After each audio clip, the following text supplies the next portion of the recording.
Hi, welcome to season 3 of the Qredible broadcast. Today we are joined by James Garland, a seasoned marketing strategist with over 20 years in the health and e-commerce, and of course, Brian Fitzpatrick, CEO of Qredible. Hello, and welcome to Qredible Live.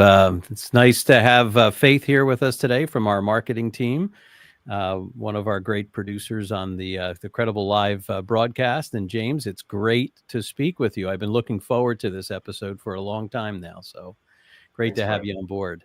Great to be here. Thank you. Today, we're going to be talking about a very, very important topic. We're really going to uncover the credibility crisis in health and supplements. And, you know, why do I say credibility crisis? Is because, by the way, I'm a big consumer of supplements myself, right? I've used them successfully to get myself off of pharmaceuticals, right? Because I'm not a big believer in using pharmaceuticals for wellness, okay? Pharmaceutical treats the actual symptoms and doesn't really address the cause. So I've really been about learning about about what is the cause and what creates this. But what I've learned is that there's a lot of bunk out there. There's a lot of noise out there in the supplements and nutraceutical side. And informally, a lot of people come to me and say, hey, what brand should I be looking at for this? What brand should I be looking at for that? And it all starts with transparency, compliance, and frankly, ethical marketing and ethical practicing. And James, you guys have a great brand, very good quality brand. I've been all over your website. We've been looking at your products. We've been looking at the things we typically look for trust and transparency. And, kudos to you guys, because you're doing a lot of great things with your brand. And to me, this supplement and wellness space, it's just booming. It's going crazy. So the global nutraceutical market is projected to reach $755 billion with a B by 2029. So growing at a compound annual rate of about 10%. And what's causing this? I mean, this is fueled by rising health consciousness. And we have an administration now that's talking about health consciousness, that's talking about the bad stuff out there and making some really cool changes. Okay. But it doesn't mean that you still can't get in trouble by using the wrong brand. So really, supplement marketing is what I say is oftentimes ahead of the science. So despite this boom, trust is still faltering. So what we really want to talk about is, we always talk about products with the FDA, but the Dietary Supplement Health and Education Act of 1994, or I don't know, is there like an acronym name for it? DSHEA or DSHEA. Okay.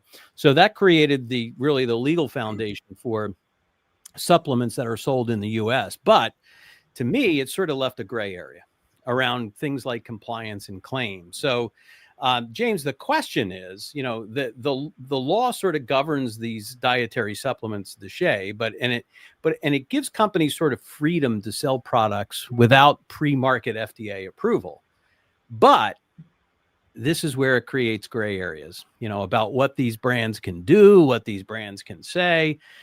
So the real question is, from your perspective, how has this regulatory flexibility in this industry really shaped the industry, and where do you think the line should be drawn between innovation and accountability? That's a big question, Brian, and I appreciate it. And I agree with you. I think there is a big gray area in the market. I mean, I'd say it's shades of gray from, the murkiest, can't see anything to, relatively thick ice. So like you said, DSHEA was passed in 94. I want to set the stage for your listeners, because before 1994, and I'm going to date myself, I'm 44 years old. I remember that time frame pretty well. Back then, there was nothing illegal about making disease claims and health outcome claims, disease outcome claims about dietary supplements. In fact, dietary supplements were hardly even, defined by the FDA back then. Mm-hmm. So you didn't even really have to have a supplement facts label that outlined, in order which ingredients were in your product and how much of them and what the other ingredients were, what format was it in, what was the total weight. None of those things were regulated.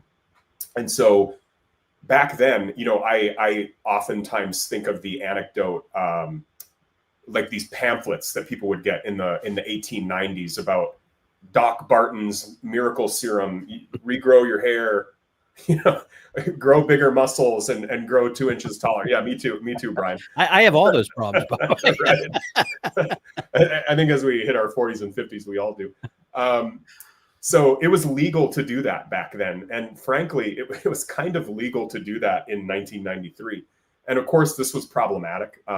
This was problematic for one, because the American consumer was at risk of being victimized by unscrupulous players in our marketplace. We had unscrupulous players back then, and we've got them now.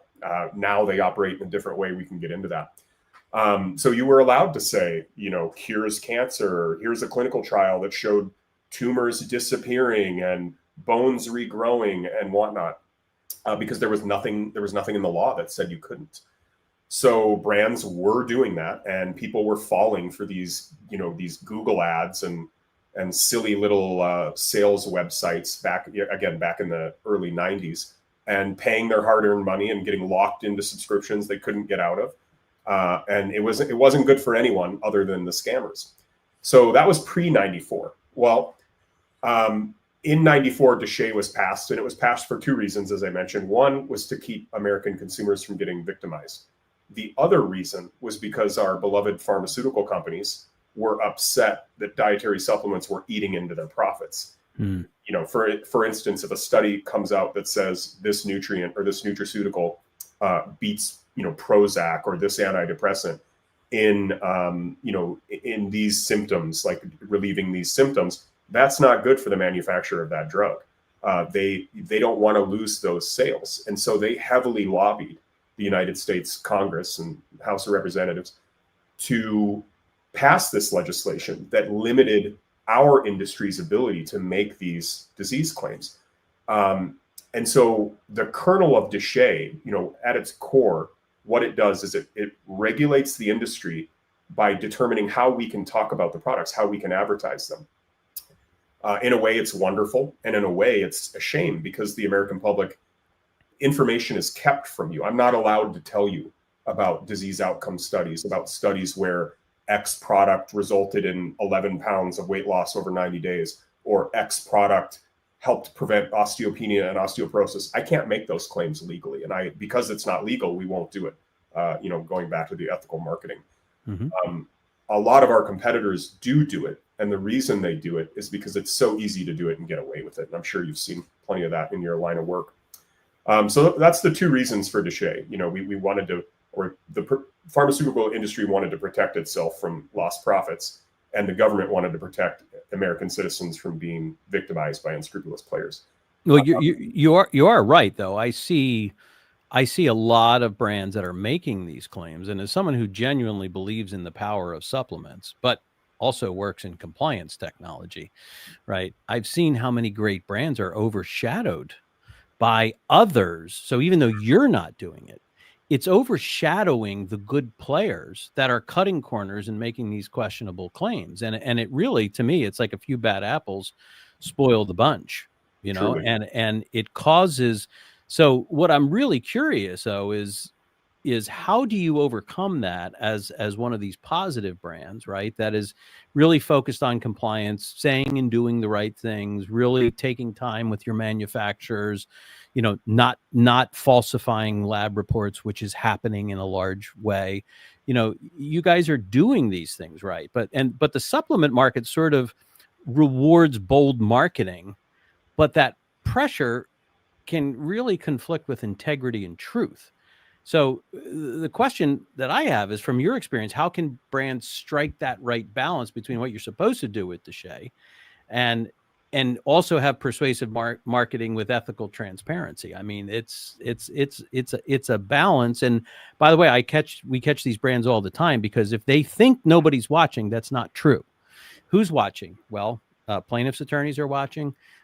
Insurance companies are watching, your bank is watching, because they will cut you off if you're making these unethical claims, and then God forbid you end up in a lawsuit. So how do you balance all this? Yeah, another great question, a heavy one. I kind of love these. Reel me in if I talk too much about it. So you're right. The the marketplace rewards bold advertising, and bold advertising, it goes back to those claims I mentioned earlier, regrow your hair, grow 2 inches, bigger muscles in 10 days. So those types of claims, they speak to like a human being's deepest desires. So of course, if we're upset about our height or our hair or our weight or our looks, whatever it is, we're going to respond on an emotional level to a claim that this product can fix that for us. Even if we're skeptical, there's part of us that's like, but what if it works for me? So it's hard not to look at those and want to click and want to buy and want to try. So that's one piece of it. The marketplace really does reward that. And I think that's just because human beings are so drawn to having their pains and their fears, cleansed away. The other part of this, you said the bank's watching, plaintiffs' attorneys are watching. Who else is watching? Google and Amazon, right? So the biggest marketplaces by far, at least here in America, are Amazon and Google. Of course, there's Walmart and other players. TikTok Shop is booming. But the real big ones right now are Amazon and Google. And they are getting incredibly strict as well about personalized marketing and disease claims, and even certain keywords. You may not make a disease claim at all, but you did say blood glucose levels on your listing. And so we're flagging that, and we want to look at that, and we want to talk it over with you. I think it's a blessing and a curse because, I've been in this industry 22 years. I do consider myself one of the, I don't want to say one of the foremost experts on Duchenne, but I don't meet too many people who can talk about it with me the way that I can. And it is challenging when Amazon or Google says, hey, we don't like this language in your listing. And then I have to explain to someone who, is not a healthcare expert, is not a supplement industry veteran, is not even a legal aid. They're just an employee, kind of like a rank and file employee, and they're arguing intricate FDA law with me, where I'm like, no, this is an approved health claim. There's nothing wrong with it.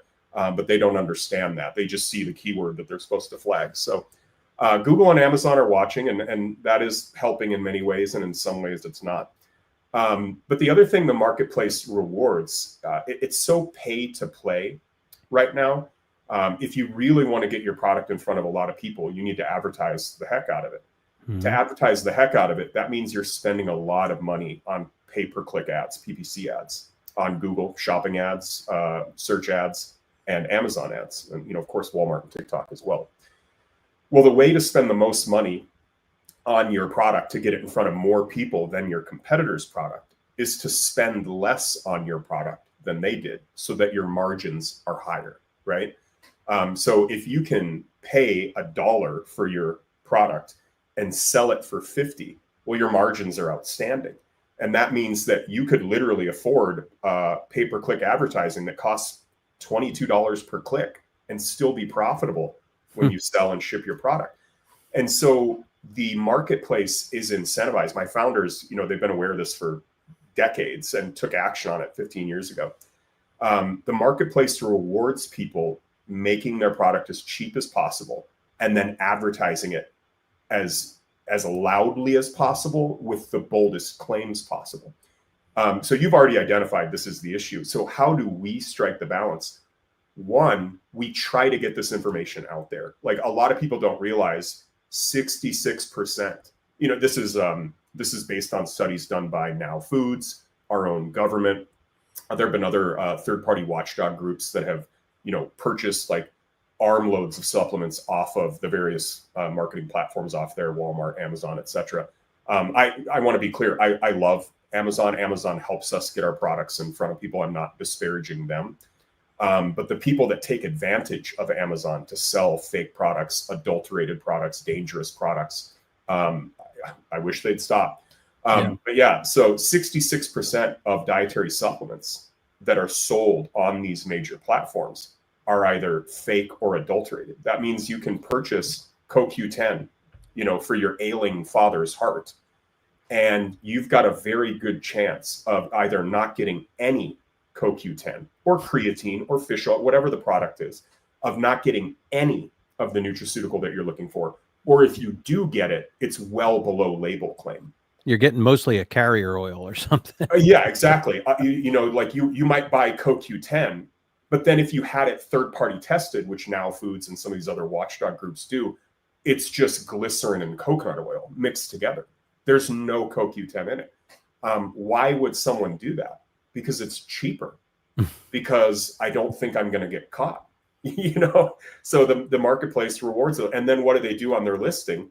They talk about how CoQ10 prevents heart attacks and lowers cholesterol and fights inflammation. All of these are illegal claims. You can't say those things.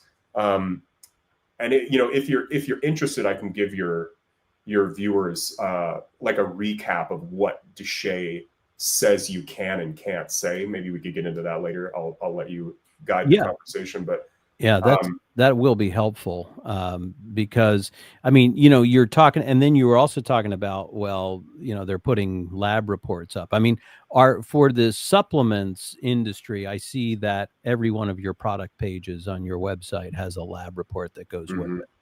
Right. So you don't always see that easily accessible. And when it is accessible, I mean, by the way, Qredible has developed fraud detection technology on these things. And I can tell you that there's a lot of fraud out there. Mm-hmm. They're airbrushing a different product from a different lab report. They're changing if there's mycotoxins or microtoxins or lead, well, let's get that stuff out of there so we can, we were talking in the green room that any 6-year-old can do that in an Adobe program, and really make stuff up. So it's not only, I think, what they're saying, it's about what they're hiding and what they're not doing. Because if I test a product with nothing but a carrier oil and it shows it's got no CoQ10 in it, then that's a problem. But, I guess most people say, well, either A, the consumer is not going to look at it, or B, if they do, we're just going to modify the lab report.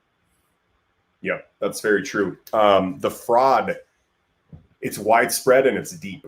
And I think that's self-evident when you hear the statistic that 66% of products are fake or adulterated. I mean, that's a shocking statistic.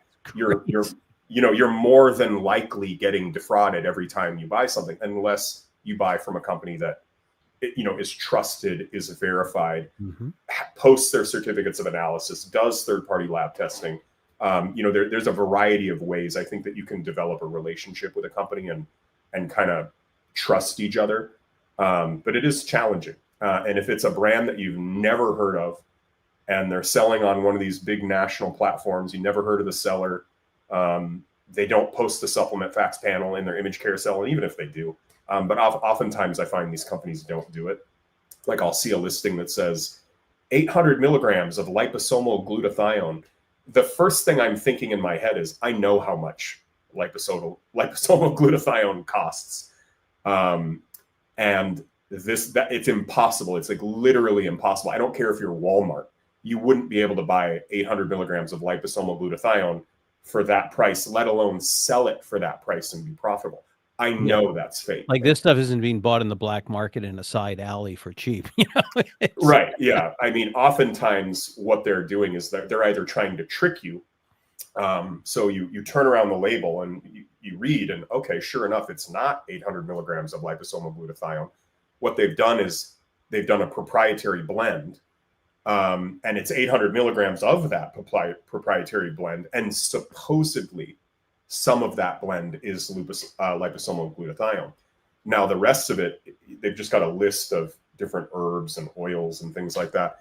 And again, it's a 66% chance that what they say is in there is either low or not in there at all. But I mean, but every misleading ad, and it's really, this just hurts the industry entirely. So from your perspective, I mean, who ultimately pays the price for this misinformation that's going on? I think, at the end of the day, the American consumer, our neighbors, are paying the price. It's people that have not been empowered by the information needed to educate themselves to make an educated decision, right? That's probably a long-winded way of saying that.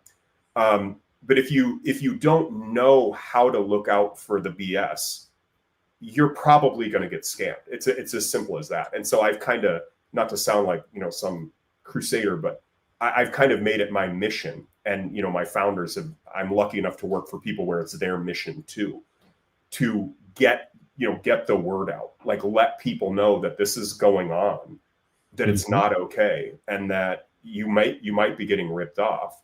And if people come to our brand, wonderful. I'm more concerned with people just not getting ripped off and act like, if you're in the dietary supplement space, if you're looking for a product, then you're trying to improve my health. That's the most important thing to me in the world, is my health and my family's health.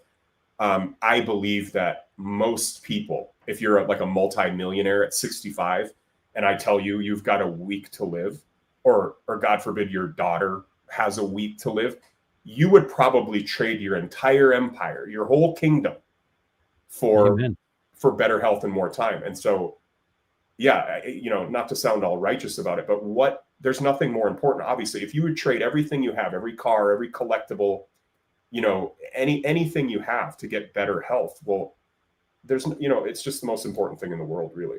Well, I have to tell you, I have to brag about something, by the way. I had something removed from my face a few weeks ago. It was basal cell carcinoma. It wasn't anything too serious, but I have a great doctor, Dr. Mark Abdamalik, and when he was doing it, he's like, "You've got really good blood," and I was like, "Wow, I've never been told that before."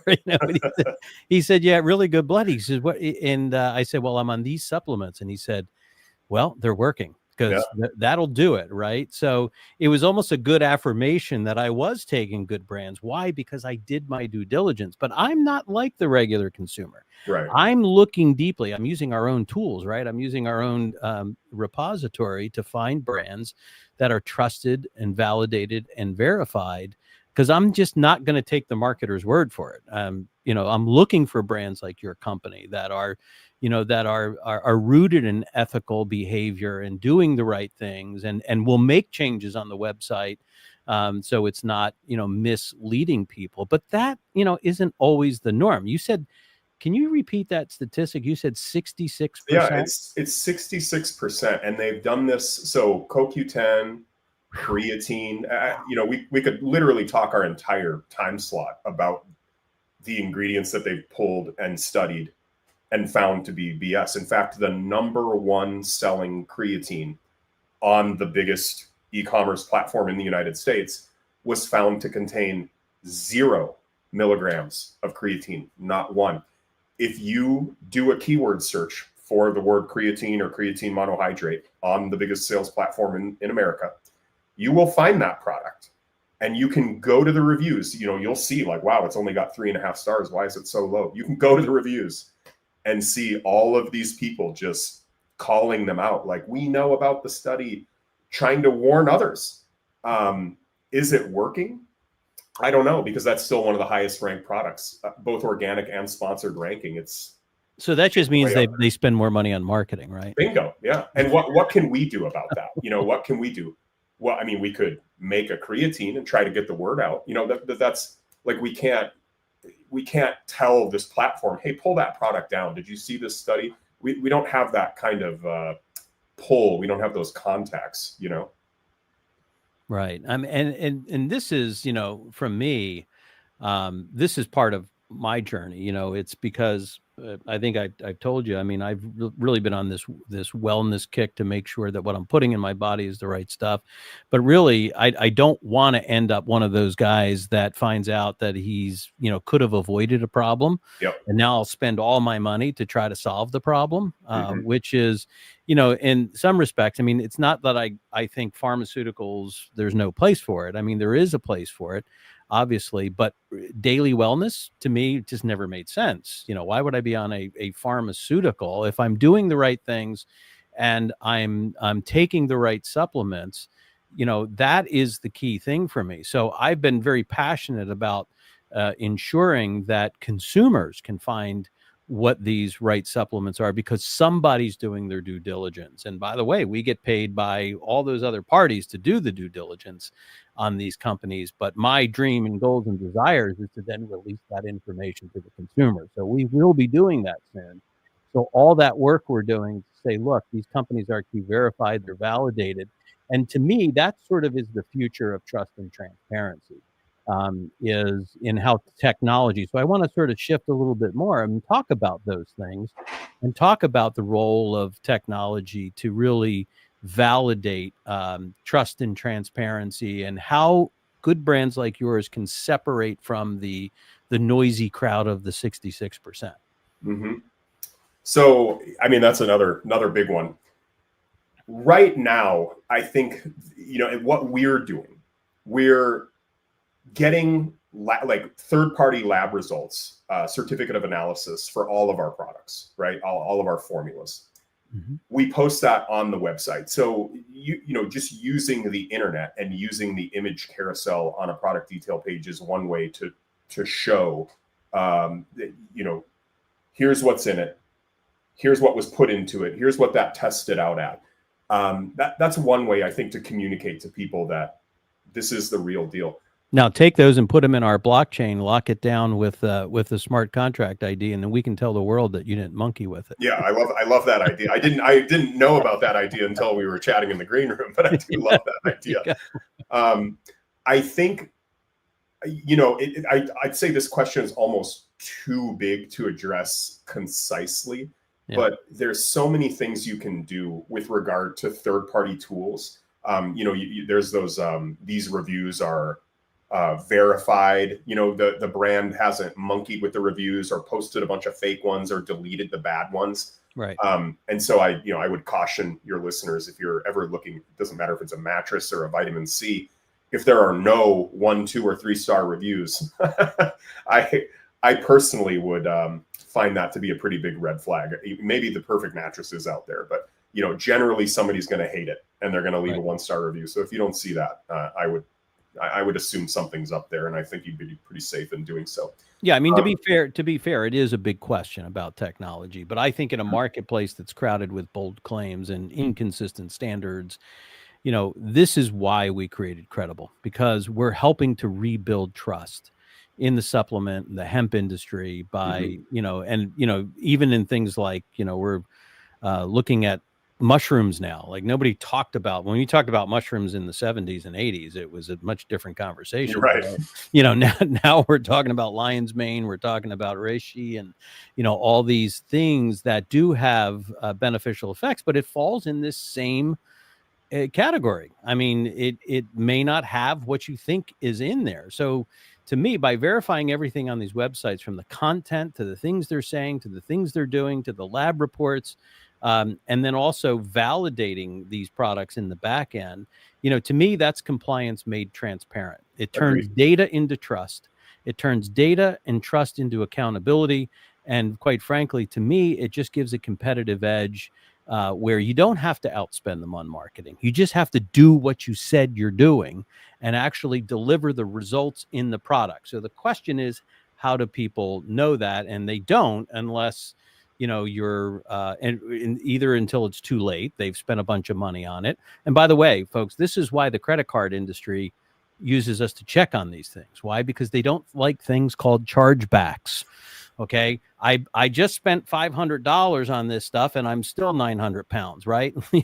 I haven't lost any pounds, right? Mm-hmm. Or it said it's going to cure male pattern baldness, and I'm still lighting up like a Christmas tree, right? So the key things here is, I think that health and wellness should not be a guessing game.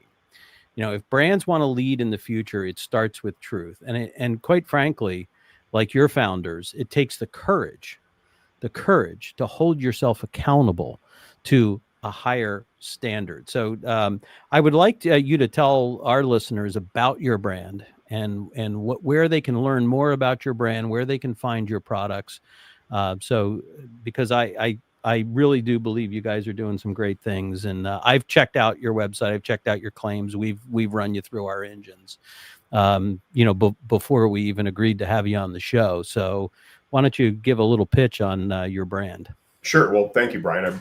I'd say that endorsement means a lot to me, and and my founders too, and the whole team here. So we are Pure. I'm James. I'm the head of marketing for Pure Thera Pro RX.